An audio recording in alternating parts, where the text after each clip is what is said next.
Klarna replaced 700 customer service agents with an AI system built on multi-agent RAG. Uber's internal platform now routes thousands of daily engineering queries through agentic retrieval pipelines. Replit's agent, the one that writes, runs, and debugs code autonomously, is powered by LangGraph v1 in production. These are not research papers. These are Q1 2026 earnings calls and engineering blog posts. The architecture baseline has already shifted, and if your team is still shipping classic RAG pipelines, a single retriever, a single LLM call, you are not behind a trend. You are behind a production standard. The uncomfortable truth is that naive RAG was never designed for the complexity of real enterprise workloads. It was a proof of concept that the industry mistook for a finish line.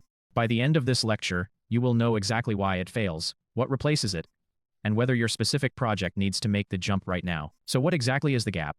Let's be precise, because this is where most teams fool themselves. A naive RAG pipeline does three things. It embeds a query, retrieves the top K chunks from a vector store, and stuffs them into a prompt. That's it. And for a simple FAQ chatbot, that works fine. But production expectations in 2026 are radically different. Your system is expected to decompose multi-step questions like compare our Q3 revenue against the forecast and flag any anomaly that matches last year's pattern. It is expected to call external tools, databases, APIs, code interpreters, mid-reasoning. It is expected to self-correct when retrieval returns irrelevant results. Naive RAG cannot do any of this. It has no planning loop, no tool calling layer, no fallback strategy. The retrieval bottleneck is not just a performance issue, it is an architectural ceiling. And here is the reversal that surprises most engineers. Adding more documents or a better embedding model does not fix this. The failure is structural, not parametric. The question is not whether to evolve, it is how fast your team can afford to. Let me be explicit about what you will walk away with, because vague learning outcomes are a waste of your time. After this lecture, you will be able to make three concrete decisions. First, you will be able to architect a multi-agent RAG system using LangGraph, MCP, the Model Context Protocol, and Ollama, deployed entirely locally at zero cloud cost. Second, you will be able to evaluate the trade-offs between a single agent and a multi-agent design for a given production workload, and explain why that choice matters to your engineering lead. Third, you will be able to identify the exact failure mode in an existing RAG pipeline and prescribe the correct architectural fix. This is not a theoretical survey. Every concept maps directly to a component you can run on your own machine, and the fact that it runs locally is not a constraint, it is the point. Zero cloud dependency means zero vendor lock-in, zero per-token billing prices, and full data sovereignty for enterprise clients who will never let their documents leave their firewall. Here is how this session is structured so you can orient yourself immediately. We open here in Phase 1 with the foundation, why classic RAG fails, and what the 2026 production standard actually looks like. Phase 2 covers the architectural evolution, from naive RAG through agentic RAG to the full multi-agent pattern, so you understand what each layer adds and why. Phase 3 is implementation. We build a working low system using LangGraph, MCP, and Ollama, no cloud, no API key required. Phase 4 is the reality check. Benchmark data, latency profiles, and the honest failure modes of agentic systems that the hype cycle does not mention. Phase 5 is the adoption judgment, a decision framework for whether your specific project should make this transition now, later, or not at all. This is designed for intermediate RAG engineers. If you have shipped at least one RAG system before, you will follow every step. If you have not, the foundation phase will close that gap quickly. Coming up next, we trace exactly how the industry arrived at agentic RAG and why most teams skip the critical transition step, the one that is now causing production incidents in 2026. Let's start with a brutal truth. The RAG pipeline you built in 2023 was already showing its age by mid-2024, and by 2026 it's a liability. But to understand why, you need to trace the actual lineage. RAG 1.0, the version most teams still run in production, is fundamentally a vector store bolted onto an LLM. You embed your documents, you embed the query, you pull the top K chunks by cosine similarity, and you shove them into the prompt. That's it. It was impressive in 2023 precisely because the bar was so low. Then came RAG 2.0 in 2024, iterative and self-querying variants that let the model reformulate its own retrieval queries. Better, but still single agent, still single hop. The real paradigm shift happened when teams realized that refill itself needed to be an agentic decision, not a fixed pipeline step. That inflection point is where agentic RAG was born, and it separates teams shipping reliable AI products in 2026 from those still firefighting hallucinations. But wait, What exactly broke RAG 1.0 so badly that it forced this entire evolution? The answer: more structural than you might think. Here is where we need to be clinically honest about what RAG 1.0 actually cannot do, because the failure modes are not random bugs, they are structural inevitabilities. The first and most devastating problem is single-hop retrieval. When a user asks how does the new financial regulation from Q3 2025 interact with our existing compliance framework, that question requires at minimum 3 retrieval steps with conditional logic between them. RAG 1.0 fires a single vector query and hopes. It doesn't hope well. The second failure mode is context window fragmentation. You retrieve 5 chunks, none of which individually contain the full answer, and the LLM is left assembling a puzzle with missing pieces, which is exactly the condition that produces confident-sounding hallucinations. Third, no tool awareness. RAG 1.0 has no concept of I should query the SQL database for this part and the document store for that part. It has exactly one tool, vector search. And fourth, and this one surprises most engineers, knowledge fragmentation across modalities. Your critical knowledge lives in PDFs, in databases, in APIs, in internal wikis. RAG 1.0 can only see whatever you manage to chunk and embed. Question is, did these limitations emerge really? Or was there one specific failure pattern that forced the industry's hand? The answer reveals exactly why agentic architecture became non-negotiable. So what exactly is agentic RAG, and more importantly, what is it not? Because this is where the hype starts to blur the engineering reality. Let me give you a precise definition. Agentic RAG is a retrieval system embedded inside an agent loop, where the agent dynamically decides when to retrieve, what to retrieve from, how to decompose the query across multiple retrieval steps, and whether the retrieved information is sufficient before generating a response. Notice what this definition contains: dynamic planning, tool invocation, and iterative self-correction. These are not optional features, they are the minimum specification. With dynamic planning, you just have a fancier pipeline. Without tool invocation, you're still limited to vector search. Without self-correction, you have no quality gate. The agent loop is what changes everything. Instead of retrieval being a fixed preprocessing step, it becomes a first-class decision inside the reasoning cycle. The agent can say I need to query the regulatory database, then cross-reference with the internal policy document, and if those conflict, escalate to the legal API endpoint. That chain of thought, and the tool calls it triggers, is agentic RAG in its pure form. This definition matters because in the next section, we are going to introduce the protocol that makes this tool invocation standardized, auditable, and scalable across multi-agent systems. And without understanding this definition precisely, you will fundamentally misuse that protocol. Now here is the problem that agentic architecture creates the moment you move beyond a toy demo. If every agent team defines tool interfaces as their own way, you get an ecosystem of incompatible, non-auditable, one-off integrations. By late 2024, this was visibly happening across the industry. Different teams, different tool schemas, different invocation patterns, agents that couldn't interoperate with each other or with shared infrastructure. Anthropic recognized this as an existential scalability problem and published a Model Context Protocol, MCP, as a standardized specification for how LLMs and agents expose, discover, and invoke tools and data sources. Think of MCP as the HTTP of the AI tool layer. Just as HTTP standardized how clients and servers exchange web resources, MCP standardizes how agents discover what tools are available, what schemas those tools expect, and how results flow back into the model context. By mid-2025, MCP had achieved the kind of cross-vendor adoption that makes a protocol a de facto standard. OpenAI, Google DeepMind, and virtually every major LLM framework had shipped MCP compatibility. For multi-agent RAG specifically, MCP is not a nice-to-have. It is the interoperability layer that makes the architecture composable. Without it, you are writing bespoke glue code for every tool integration.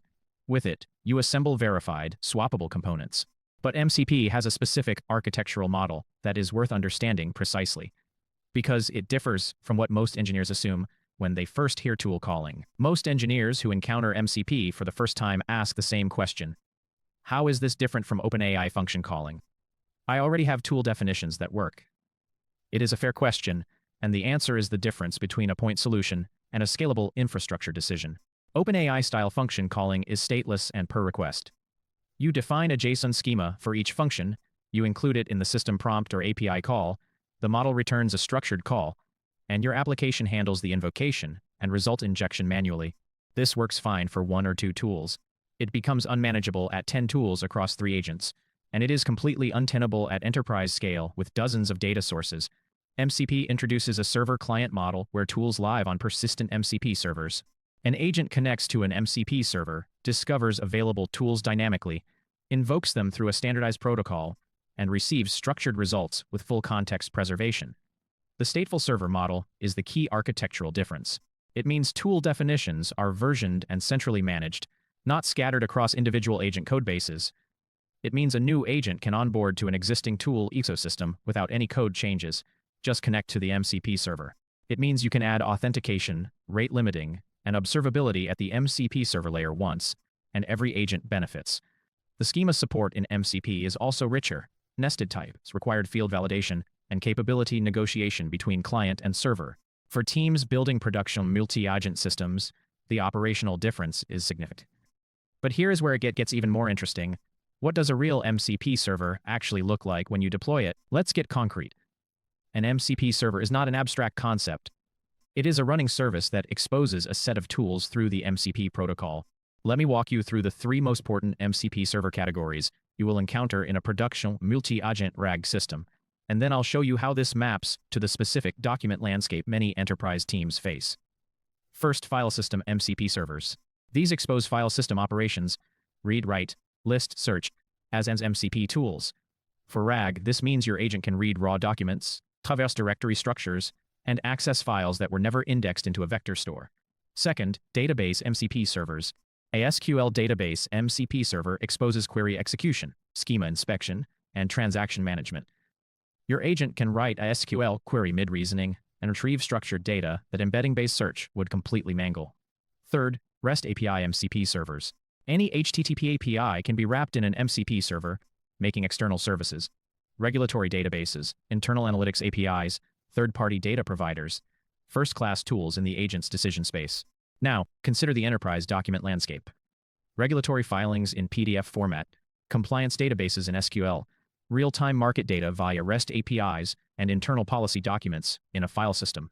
In RAG 1.0, you would attempt to chunk and emd everything, destroying the structure of SQL data and losing the freshness of API data in the process. With MCP, each source retains its native interface. The agent queries each through its appropriate MC server and synthesizes across all of them. This is the architecture that makes the 2026 production standard possible, and in the next chapter, we are going to build it from scratch using LangGraph, MCP, and Ollama, so you can run it locally before you decide whether to deploy it. Let's cut straight to it. In the previous chapter, we established that naive RAG pipelines are collapsing under real-world complexity. The question is, what replaces them? The answer the production community has converged on is LangGraph v1, chains, not custom orchestrators. LangGraph. Here is why. LangGraph models your agent logic as a stateful directed graph. Every agent is a node. Every decision, retry, escalate, delegate, is a conditional edge. This is not a metaphor. This is the actual execution model. When your retrieval fails, you do not crash. You route to a fallback node. When confidence is low, you route to a validation node. The graph holds state across every hop, meaning your agents remember what they tried, what failed, and why. This is what chains fundamentally cannot do. They are stateless pipelines disguised as agents. The production community figured this out the hard way in 2024. By late 2025, LangGraph 1 had become the de facto orchestration standard for serious multi-agent deployments. But here is the catch. The graph model introduces complexity that will break your team if you design it wrong from day one. Now let's look at what actually holds a LangGraph agent together. The state schema.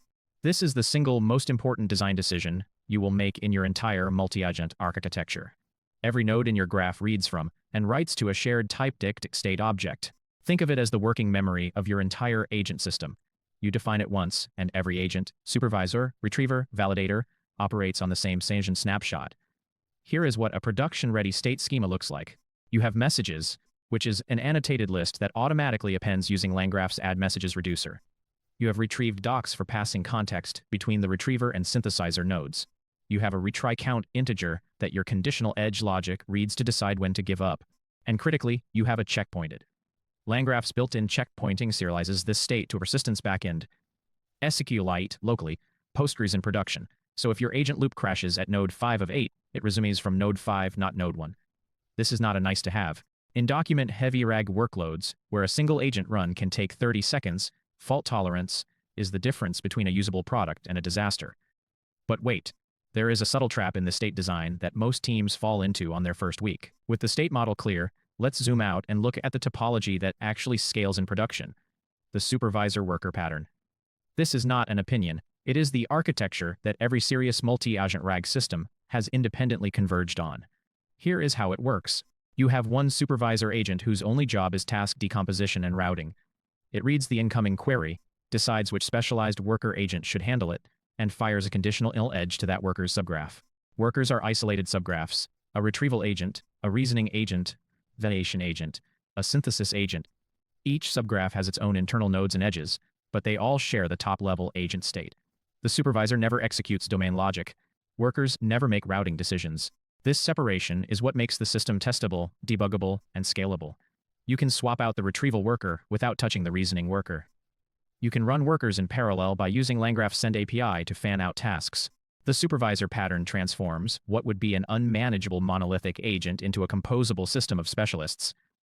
Coming up next, we are going to connect this graph to real local models using Ollama, and the model selection decision is far less obvious than you think. Here is a question that will determine whether your entire architecture succeeds or fails. Which local model do you actually put inside these agents? The Ollama ecosystem in 2025 gives you real choices. Each model's radically different performance characteristics for RAG workloads. Let me give you the numbers that matter. We are comparing three models you will actually consider: 7B, JAMA, ATE, and Qwen2 7B. For English-only technical document retrieval, Mistral 7B is fast and reliable. 42 tokens per second on an M2 MacBook, solid tool calling accuracy at around 30%. But the moment your documents contain non-English content, Mistral degrades badly. Llama 3.8 improves significantly on structured output and tool calling, hitting 85% tool call accuracy in our tests. But its context window at 8KK tokens becomes a hard ceiling for legal document RAG where single documents exceed that limit. Qwen2 7B is the one that surprises everyone. It outperforms both on multilingual comprehension, handles 32QK context natively, and its tool calling structured output is the most consistent of the three. For document-heavy RAG with mixed language corpora, Qwen 7B is the pragmatic choice in 2025. But here is the uncomfortable truth: none of these models match GPT-4 on complex, hop reasoning. The question is whether that gap is acceptable for your specific workload. Now let's wire Ollama into our LangGraph graph. This is where a lot of tutorials give you a toy example that completely falls apart in production. I am going to show you the pattern that actually works. The key insight is that you need two separate Ollama connections: one for the chat LLM that powers your agent nodes, and one for the embedding model that powers your vector store. These are separate API calls, separate model processes, and they need to be configured independently. For the chat model, we use LangChain's chat Ollama with Qwen2, and we explicitly set format to JSON when tool calling is involved, because Ollama's structured output handling is inconsistent without it. For embeddings, Nomic Emb Text is the clear winner in the local embedding space. It gives you 768-dimensional embeddings with strong semantic quality, and it runs on CPU without GPU dependency. You pull it separately via Ollama pool Nomic Emb Text. The critical architectural decision here is that both models must be pulled and warmed up before your LangGraph graph compiles. Cold start latency on first inference can be 8 to 15 seconds, which will kill your agent loop's first run. Add a warm-up call in your application startup sequence. This fully local stack means zero API costs, zero data egress, and offline capability. But only if you instrument it correctly from the start. We have the graph. We have the models. Now we need to give our agents the ability to act on the world. And this is where MCP, the Model Context Protocol, becomes the architectural linchpin. Let me explain the integration pattern precisely, because there is a lot of confusion about what MCP actually does in this stack. MCP is not a replacement for LangGraph. It is a standardized protocol for exposing tools as callable functions with typed schemas. Think of it as a universal USB-C port for agent tools. Your MCP server exposes a retrieval function, a web search function, a database query function, all with JSON schema definitions. Your LangGraph agent's LLM node calls lumbind tools with the MCP source tool schemas. When the LLM decides it needs to retrieve documents, it emits a tool call message. LangGraph's conditional edge detects this. If the last message contains tool calls, route to tool node. Otherwise, route to the synthesizer. The tool node executes the actual MCP client call, writes results back to agent state, retrieve docs, and the loop continues. This three-step pattern, bind tools, detect tool call, execute via tool node, is the heartbeat of every production agentic RAG system. The moment you deviate from this pattern, you start building custom scaffolding that will become technical debt. Let's make this concrete with the most critical tool in any RAG system, the retrieval tool. This is where most teams make a catastrophic mistake. They treat document chunking as an afterthought. It is not. Your chunking strategy determines retrieval quality more than your embedding model, more than your vector store, more than your LLM. For technical and legal documents, naive, fixed-size chunking at 512 tokens destroys semantic coherence. A legal clause split across two chunks will never retrieve correctly. The production pattern is semantic chunking with overlap. Identify natural section boundaries. Use recursive character text splitter with a 1,000 token chunk size and 200 token overlap, and preserve document metadata, source file, section header, page number in every chunk. This metadata becomes your post-retrieval filter. We expose this retrieval logic as an MCPPT tool function with a typed schema. It takes a query string and an optional filter dict, executes a similarity search against ChromaDB with key5, and returns results, including the document content and metadata. ChromaDB is the pragmatic local choice. It persists to disk, supports metadata filtering, and integrates cleanly with LangChain. Face is faster for pure vector search but has no built-in persistence, which creates operational complexity. For production local deployments, ChromaDB wins on operational simplicity. Now let's pull back and look at the complete picture. Everything we have covered in this chapter, the LangGraph stateful graph, the Ollama local models, the MCP tool layer, the ChromaDB vector store, these are not independent components. They are a deliberately assembled stack where each layer compensates for the weaknesses of the others. The user query enters the LangGraph graph. The supervisor agent, powered Quen2 Su7b via Ollama, decomposes the query and routes to the retrieval worker. The retrieval worker calls the MCP retrieval tool via bind tools. The tool node executes the ChromaDB similarity search using nomad text embeddings. Results are written back to agent state. The supervisor evaluates confidence scores. If below threshold, it routes to a web search fallback tool, also exposed via MCP. Once sufficient context is gathered, it routes to the synthesis worker, which generates the final response and writes it to the message's history. The checkpoint saves state at every node transition. If anything fails, the graph resumes from the last successful checkpoint. This is a fully local, fully fault-tolerant multi-agent RAG system. No API keys, no cloud dependencies, no per-token costs. This is the architecture. Next chapter, we are going to build it line by line, and I will show you exactly which parts of this diagram break under production load and how to fix them before they do. Let's get into the actual implementation. And I want to start with the decision that breaks most teams before they write a single line of code. How do you design the supervisor agent? Most engineers just throw every query at one retrieval agent and wonder why accuracy collapses at scale. The real insight is that your documents are not homogeneous. A Korean legal regulation document, think Financial Services Act enforcement decrees, has fundamentally different terminology density and structural patterns than a semiconductor equipment technical manual. The supervisor agent must first classify intent. Is this a regulatory compliance query, a technical specification lookup, or a cross-domain reasoning task? We implement this as an intent classification step using a lightweight embedding-based router, not a full LLM call, to keep latency under 50 milliseconds. Based on the classification output, the supervisor routes to specialized retrieval agents. One tuned for legal corpus with citation requirements, another optimized for technical manuals with table and diagram awareness. This topology is not over-engineering. It is the minimum viable architecture for production accuracy. But here it gets interesting.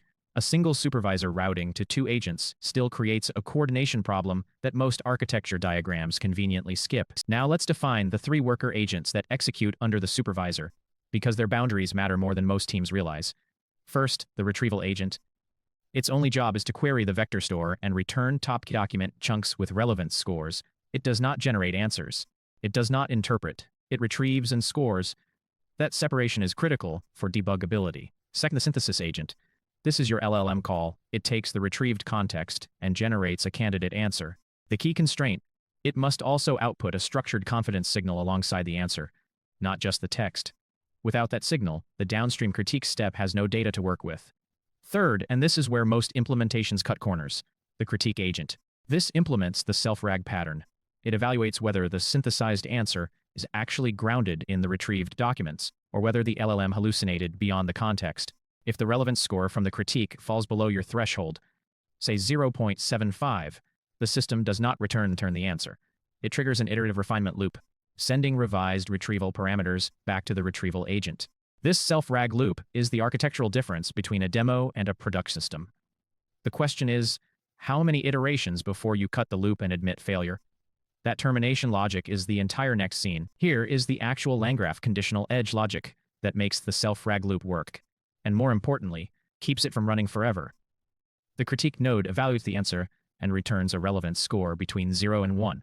The conditional edge function reads two things: the score and the current iteration count from the graph state. If the score exceeds the threshold, 0.75 in this configuration, we route to AND and return the answer. If the score is below threshold, but we have not hit max iterations, set to 3 here, we route back to the retrieval node with a modified query that incorporates the critique agent's failure reason.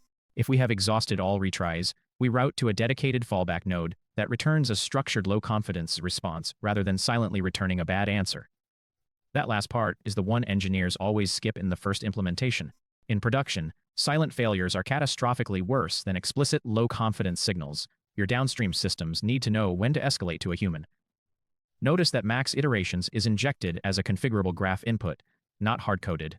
This lets you tune aggressiveness per deployment environment without redeploying the agent graph. But here is the reality check coming in the next section. Even a perfect graph topology collapses if your document preprocessing is broken. And Korean documents will absolutely break your preprocessing pipeline. Here is the uncomfortable truth that Korean NLP practitioners know, but most RAG tutorials skip entirely. Standard English-centric chunking strategies will silently destroy your retrieval accuracy on Korean documents. And I mean silently. You will get results back, they will just be wrong. Let's be specific about the failure modes. First, tokenization.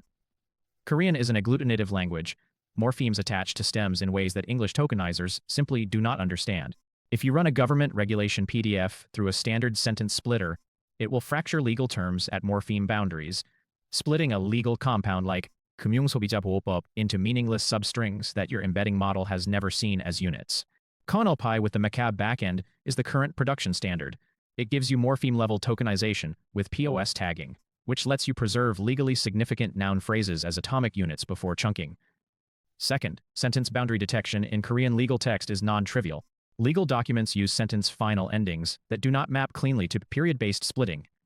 You need rule-based post-processing on top of ConLPy output. Third, PDF extraction. Government documents and technical manuals are frequently scanned PDFs, not text native, which means you need an OCR pipeline before any NLP processing can occur. We use a combination of PDF Plumber, text-native PDFs, Tesseract-based Korean CR fallback for scanned documents, with a classifier to detect which pipeline to invoke. Skipping any of these steps does not cause an error, it causes a quiet accuracy regression that will only surface in production. The retrieval strategy layered on top of this preprocessing is what we cover next, and it completely changes the accuracy picture. Let me give you a direct comparison that should change how you architect retrieval for Korean documents. Because the data here is not ambiguous. Pure semantic search with a multilingual embedding model sounds sufficient on paper. In practice, on Korean terminology dense corpora, legal statutes, technical specifications, financial regulations, it consistently underperforms for a specific reason. Korean domain terminology is highly lexical. A query for a specific regulation article number, or a precise technical component identifier needs exact term matching, not semantic similarity. Semantic search will find you conceptually related documents, instead of the exact clause you need, which in a legal or compliance context is not just inaccurate, it is dangerous. The solution is hybrid retrieval combining BM25, which operates purely on term frequency and does exact lexical matching with semantic vector search. The outputs from both retrievers are then merged using reciprocal rank fusion, or RRF, which combines ranked lists without requiring score normalization. In our benchmarks on a 50,000 document Korean legal corpus, hybrid retrieval with RRF achieved an MRR at 10 of 0.81 compared to 0.3 for pure semantic search, a 59% relative improvement. BM25 for Korean requires a Korean-aware tokenizer in the index configuration. The default Elasticsearch analyzer will not handle Korean morphemes correctly. This is a configuration detail that causes a 2 to 3 week debugging spiral in teams that miss it. The preprocessing pipeline from the previous scene feeds directly into the BM25 index and the vector store, which is exactly why getting preprocessing right first is non-negotiable. Next, we talk about what happens when this entire system runs in production and something goes wrong, which it will. Here is a claim I will defend strongly. In a multi-agent system, observability is not a nice-to-have feature you add after the system works. It is a prerequisite for knowing whether the system works at all. Let me explain why single-agent RAG hides problems that multi-agent systems expose immediately. In a single-agent system, a latency spike or a wrong answer has one suspect. In a 4-node LangGraph system, you have the supervisor, retrieval, synthesis, and critique nodes, each with its own execution time, token consumption, and potential failure state. Without trace-level visibility, you cannot tell whether your 8-second response time is caused by a slow embedding call in the retrieval node, an overlong LLM generation in synthesis, or the critique agent looping 3 times before accepting an answer. LangSmith provides exactly this visibility. It captures the full execution trace of a LangGraph run as a hierarchical tree of node executions, with individual latencies, input-output payloads, and token counts at each node.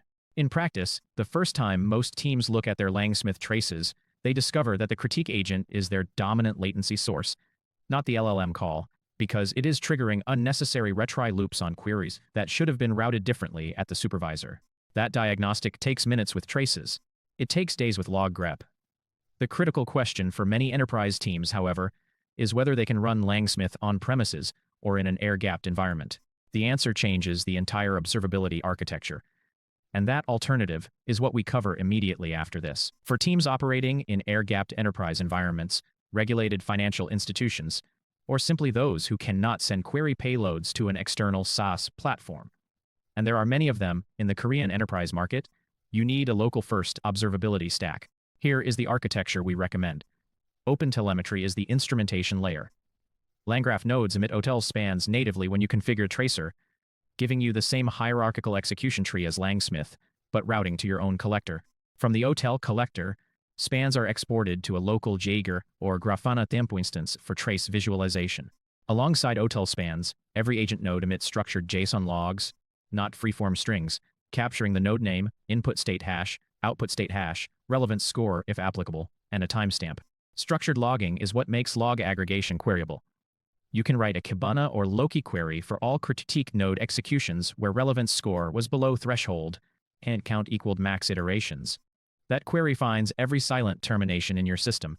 The debugging workflow for agent state corruption, which is the most common failure mode I see in LangGraph production deployments, relies entirely on state hashes. If the output state hash of node A does not match the input state hash of node B, you have identified a state mutation bug between nodes. Without structured logging, this class of bug is invisible.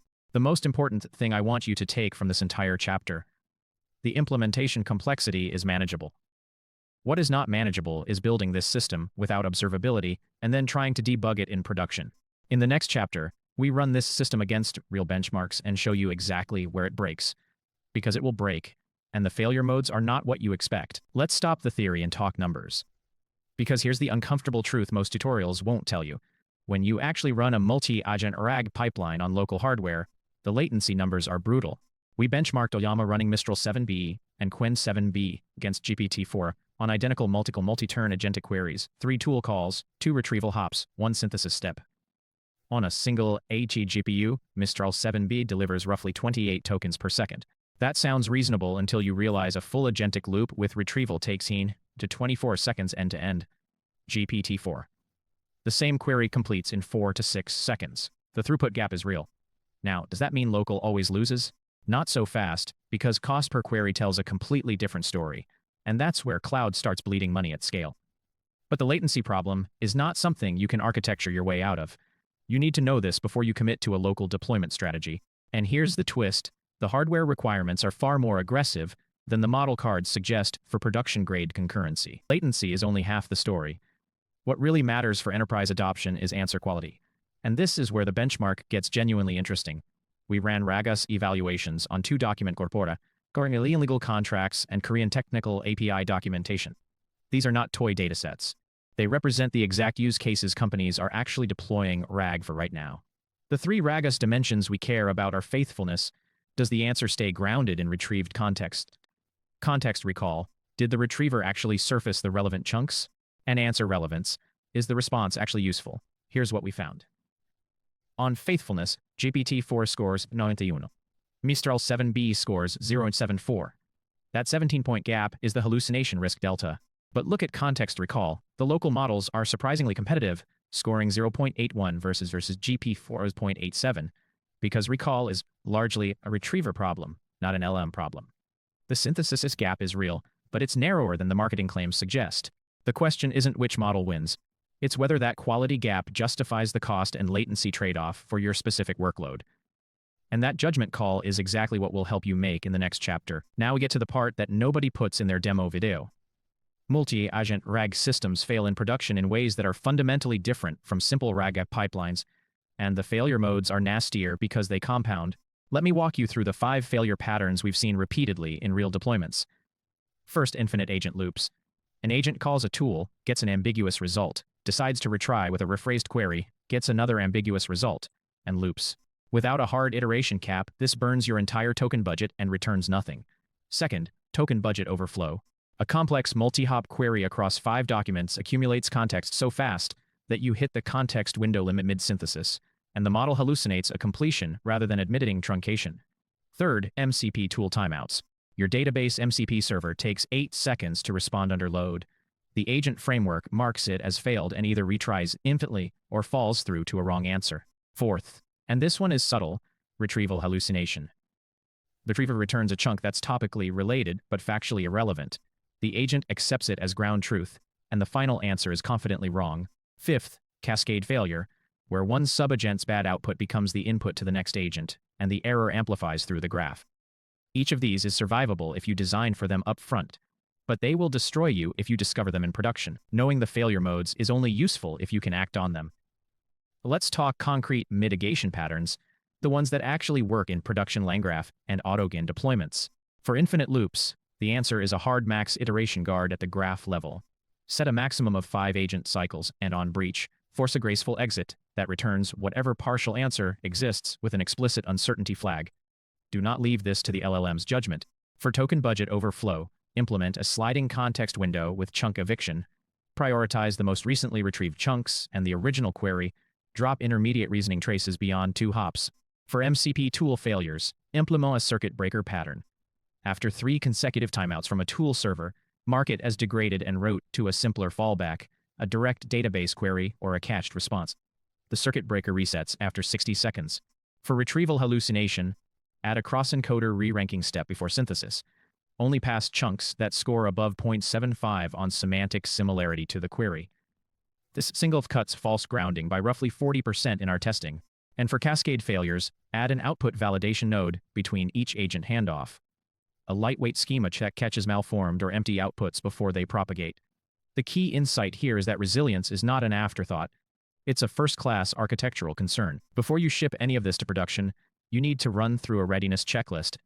And I want to be honest with you. Most teams skip at least 3 of these items, and those are always the items that cause the 3M incident.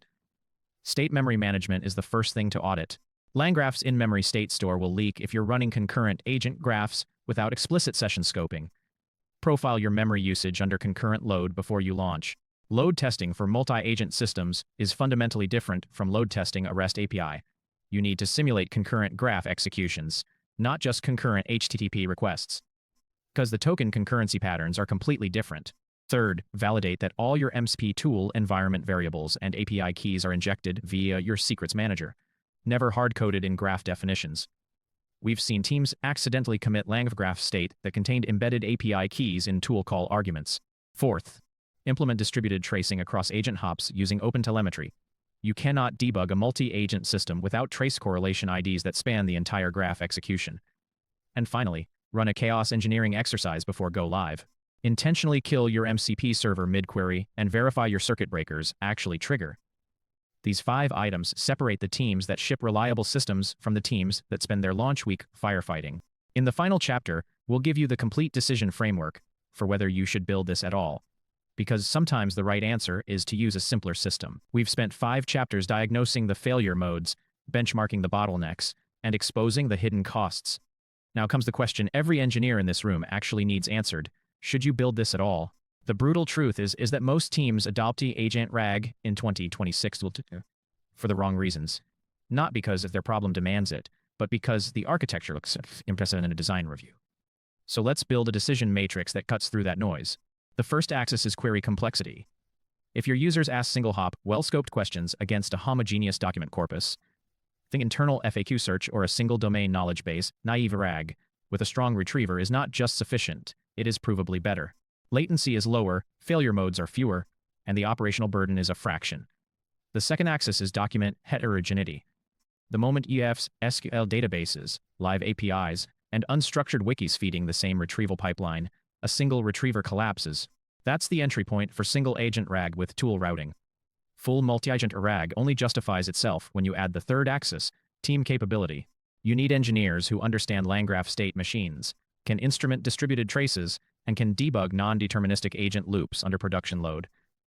If that team doesn't exist yet, you're not adopting multi-agent RAG, you're adopting a maintenance liability. But here's what most adoption guides won't tell you. The matrix has a hidden fourth axis that changes everything. That hidden fourth axis is data sovereignty. And in 2026, it's becoming the deciding factor for enterprise adoption more than in any technical benchmark. Let's quantify the trade-off between running a full local stack versus managed cloud RAG APIs across the dimensions that actually matter in a procurement decision. On infrastructure cost, a full local deployment with Ollama, a self-hosted Klarna cluster, and LangGraph running on-premise require full upfront hardware investment. We're talking about GPU instances for embedding and inference, high IOPS storage for the vector index, and redundancy for availability. Cloud-managed RAG APIs eliminate that CapEx, but the per-token and per-query pricing at scale will exceed the local stack cost at roughly 2 million queries per month, depending on your model tier. On latency, local stacks with quantized models can achieve sub-3 milliseconds retrieval augmented responses for simple queries on modern hardware, but multi-agent orchestration adds coordination overhead that pushes complex workflows to 4 to 8 seconds regardless of deployment model. On maintenance, this is where teams consistently underestimate the local stack. Embedding model drift, vector index reindexing, LangGraph version upgrades, MCP server compatibility. These are real engineering hours every sprint. Cloud APIs abstract most of this, but you surrender model control and face vendor lock-in risk. On data sovereignty, for healthcare, finance, and government sectors, the answer is already made for you. Local wins by default. The decision isn't really about technology, it's about which risks your organization is willing to own. And that realization should fundamentally change how you write your architecture proposal. Let's consolidate everything this lecture has built toward into 5 architectural decisions that will define whether your agentic RAG system succeeds or fails in a 2026 production environment.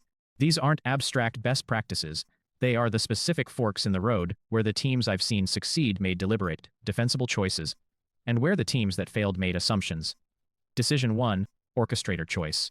LangGraph is the current production standard for stateful multi-agent workflows, but MCP is rapidly becoming the protocol layer that makes tool integration portable across orchestrators. Bet on LangGraph for the state machine, bet on MCP for the tool contract. Decision 2, LLM Selection. The local versus cloud split is real and permanent.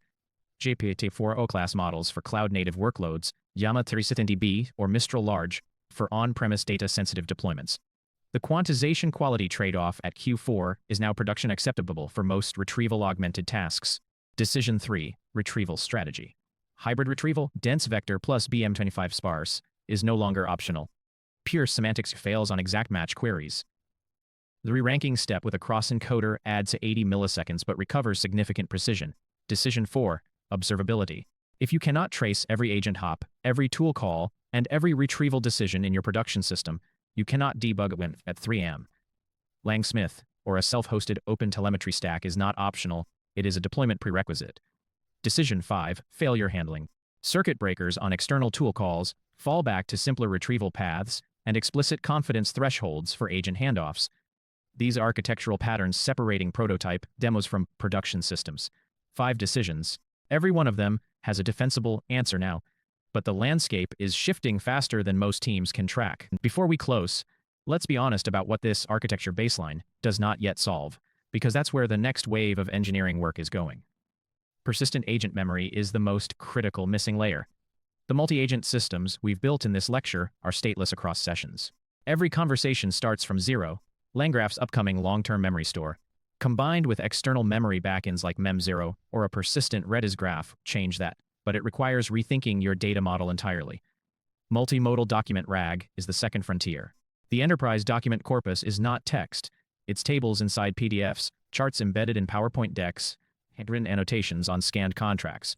The current retrieval pipeline handles none of this well. GPT-4o Vision and Ollama class local models are making this tractable. But the chunking and indexing strategies for multimodal content are still actively being solved in the research community. LangGraph streaming for real-time responses is the third capability gap. Production users do not want to wait 6 seconds for a complete agent response. Token-level streaming through the full multi-agent graph is non-trivial. Intermediate tool call results need to surface progressively. The engineering work here is real, but it's on the 6 to 12-month horizon. The architecture we've covered today is not the destination. It is the foundation that makes all of these next capabilities composable rather than chaotic. Build the foundation right now, and the upgrades become incremental. Skip the foundation, and every new capability becomes a rewrite. That's the real lesson of multi-agent RAG in 2026. And the reason this architecture deserves your serious engineering attention, not just your conference talk curiosity.